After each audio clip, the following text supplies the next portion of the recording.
Hello friend, मैं राजेश मिश्रा। मेरा YouTube channel में आपको स्वागत है। इस वीडियो में दिखाऊंगा मोबाइल चार्जर अनबॉक्सिंग। ठीक है, तो चलिए देखते हैं मोबाइल चार्जर। तो ये है friend mobile charger ERD company का। ठीक है, तो चलिए खोलते हैं, अनबॉक्सिंग करते हैं। अनबॉक्सिंग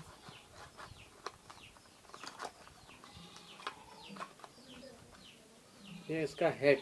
ठीक है, देखो ERD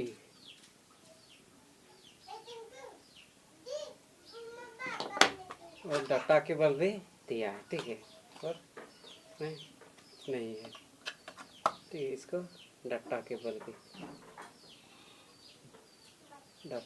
भी दिया है।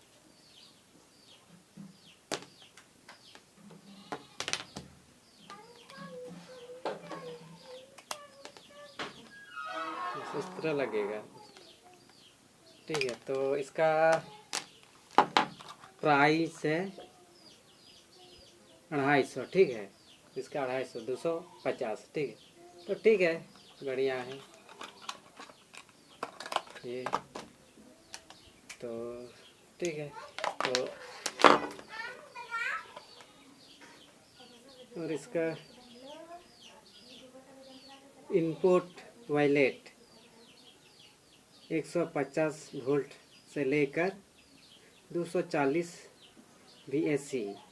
ठीक है, और आउटपुट वोल्टेज है DC 5V और 1 AMP मैक्स। ठीक है, इसमें दिखा गया है। ठीक, तो मेरे ख्याल से ये बढ़िया है। तो नीचे दिए गए बटन पे लाइक कीजिएगा और सब्सक्राइब कीजिएगा। बस आज का वीडियो इतना ही, फिर नेक्स्ट वीडियो में मिलेंगे। तब तक के लिए बाय।